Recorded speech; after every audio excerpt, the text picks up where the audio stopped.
वाराणसी में 7वें चरण के चुनाव प्रचार के अंतिम दौर में प्रधानमंत्री मोदी ने कहा कि यह 2022 के विधानसभा चुनाव में मेरी आखिरी जनसभा है।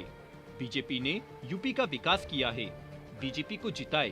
प्रधानमंत्री मोदी ने इस चुनाव की आखिरी चुनावी रैली को संबोधित करते हुए सपा और कांग्रेस पर जमकर निशाना साधा। पीएम ने कहा कि इस चुनाव में मेरा ये आखिरी सभा है। इस बार का चुनाव सरकार अपने काम पर लड़ रही है। पूरा यूपी एकजुट होकर कह रहा है, आएंगे तो योगी ही, आएगी तो बीजेपी ही। यूपी के लोग घोर परिवारवादी को पूरी तरह से नकार चुके हैं। प्रधानमंत्री मोदी ने रैली को संबोधित करते हुए विपक्ष को लेकर क्या क्या कहा, जानने के लिए देखिए इस खास रिपोर्ट को। ये है टॉक्स न्यूज नेटवर्क और आप देख रहे हैं पॉलिटॉक्स, राजनीति का कच्चा चिट्ठा। पीएम ने सपा पर बिना नाम लिए निशाना साधा और कहा कि घोर परिवारवादी लोगों ने 5 साल में सिर्फ दंगे कराए थे। लोग कह रहे हैं कि जो यूपी की सेवा कर रहे हैं वही विकास जारी रखे। यूपी ने दशकों से ऐसा चुनाव नहीं देखा जहां विकास कार्य के आधार पर वोट मांगा जा रहा है। प्रदेश को भाई भतीजावाद के चंगुल से मुक्ति मिलनी ही चाहिए। पीएम मोदी ने कहा कि संकट में परिवारवादी पार्टी सियासत करती है। प्रदेश में अब राष्ट्रवाद और विकासवाद के नाम पर वोट मांग रहे हैं। परिवारवादियों का इतिहास यूपी को लूटने वाला रहा है।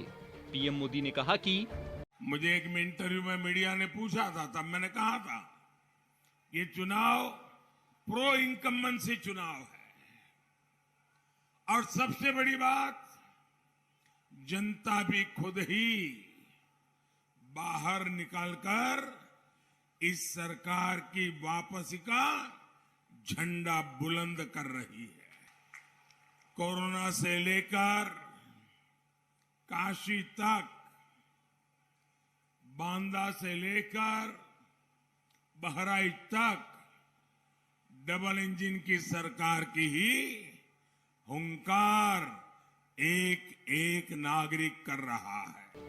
पीएम मोदी ने विपक्ष पर पलटवार करते हुए कहा कि पूरी दुनिया में आज योग और आयुष की धूम मची है, लेकिन ये घोर परिवारवादी योग का नाम लेने से भी बचते हैं, क्योंकि उनको लगता है अगर योग की बात करेंगे हिंदुस्तान के लोगों की तबीयत ठीक होगी, उनका शरीर फिटनेस अच्छी होगी, तो ये तो मोदी का गीत गाएंगे, मोदी का गौरव गान करेंगे, इसलिए योग का भी विरोध।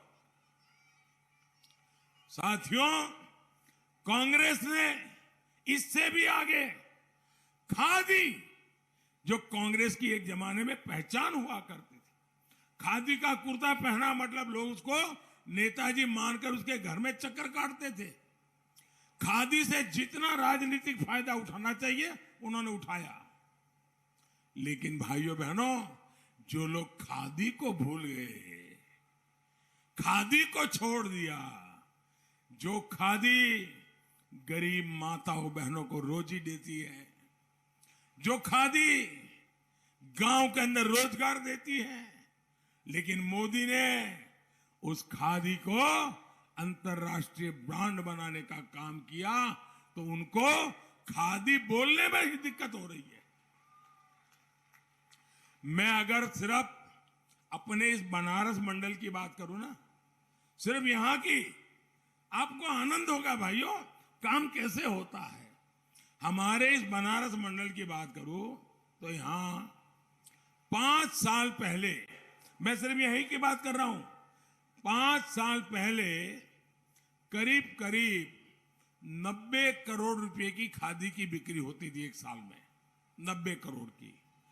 आज 170 करोड़ रुपए से ज्यादा ये खादी हमारे इस मंडल में बनती है, बिकती है। अब गरीब को रोजगार मिला कि नहीं मिला भाई? गरीब के घर में पैसा गया कि नहीं गया? पूरे देश में ही खादी से जुड़े लोगों की आय बढ़ी है, लेकिन इन घोर परिवारवादियों ने इससे भी अपना मुंह फेर लिया है। प्रधानमंत्री मोदी ने आगे कहा कि ये घोर परिवारवादी देश के इस सामर्थ्य को भी कमतर करने में जुटे हैं। दुनिया का कोई भी बड़े से बड़ा समृद्ध से समृद्ध देश 100% कोरोना टीकाकरण मुफ्त टीकाकरण के नजदीक भी नहीं पहुंचा है। कई देशों में टीकाकरण के विरोध में धरने प्रदर्शन चल रहे हैं। भारत का हर नागरिक शांति से मुफ्त टीका लगा रहा है। भाइयों बहनों, जरा हाथ ऊपर करके मुझे बताइए, आपका टीका लगा है? आप सबका टीका लगा है? अच्छा, मुझे बताइए, दुनिया में तो टीके लगाने के लिए हजारों रुपया खर्च होता है।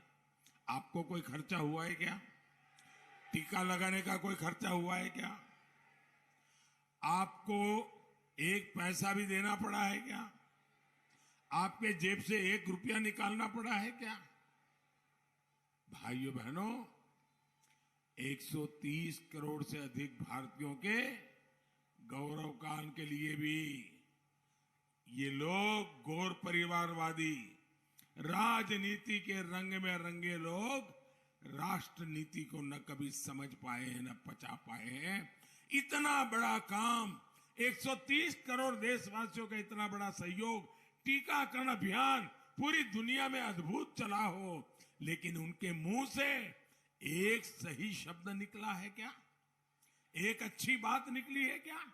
अरे इसमें भाजपा कहां थी? ये तो सीधा सीधा गरीब के बच्चों को बचाने का काम था। क्या उसमें भी तुम्हें तकलीफ हो रही थी? PoliTalks bureau, UP. ये है टॉक्स न्यूज नेटवर्क और आप देख रहे हैं पॉलिटॉक्स, राजनीति का कच्चा चिट्ठा।